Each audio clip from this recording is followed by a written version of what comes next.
18, 1973, Navy Lieutenant Commander Joseph Charles Plumb was released from the Hanoi prison complex after enduring 5 years and 9 months of brutality and humiliation at the hands of the North Vietnamese. Today, Charlie Plumb shares with you insights on how to survive challenges that those long, introspective years as a POW produced. Adversity can transform our lives, and how it is handled is the difference between success and failure. Charlie Plumb knows how to overcome adversity.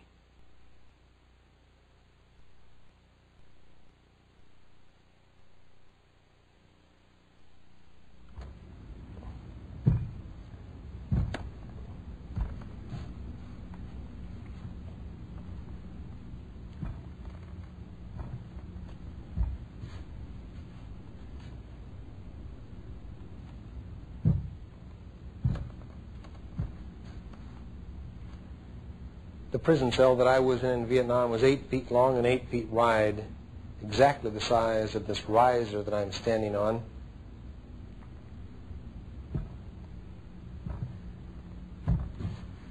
I remember distinctly the dimensions of that little cell. I could pace 3 steps in one direction before I ran into a wall.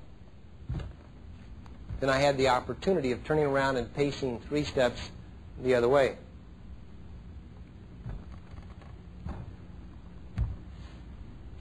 Inside my new little home, I had nothing to do. I had no books to read, no window to look out, no TV, telephone, radio. I didn't have a pencil or a piece of paper for 2,103 days. 2,103 days, to give you a feel for that window of time, is age 24 to age 30. Crank your calendar ahead to 1998 and consider all of the deals you'll do and movies you'll watch and papers you'll read between now and 1998. That's 2,103 days, just short of 6 years. Now, I've been a very active guy. Like each of you, I'd search for 15 extra minutes a week to call my mom. Suddenly, I had 24 hours a day for the next 6 years.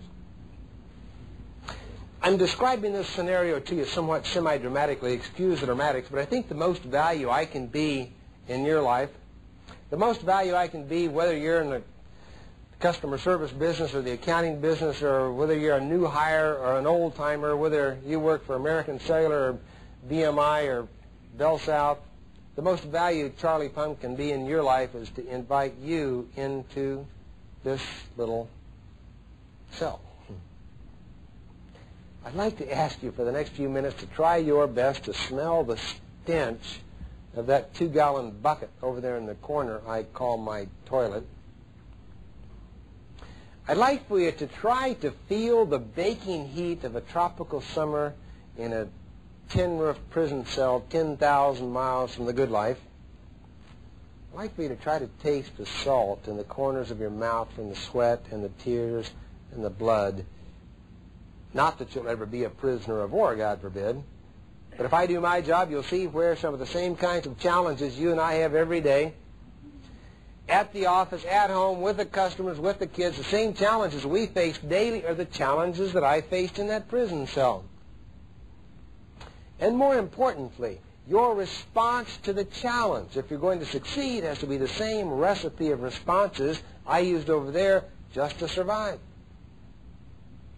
So, once you get the hang of this, once you can vicariously put aside your comfort zone, once you can give up your nice car and your nice home and your job title and your network of friends and all of the things that you use to qualify and define yourself, once you've given all that up and take up residence in this dingy little prison cell, when you have a feel for that, I have a couple of questions for you. Here's the first one. How do you survive this? What kind of stuff do you have in your gut? What did you bring to the table this morning that you would pull out and apply to this problem? Question number 2. Since we're all part of the same team, what about the guys next door? What about the people that depend on you for strength in time of trial? What about those prisoners that are clinging to life by their fingernails and they don't trust you and they don't want to talk to you and they think you have some kind of hidden agenda?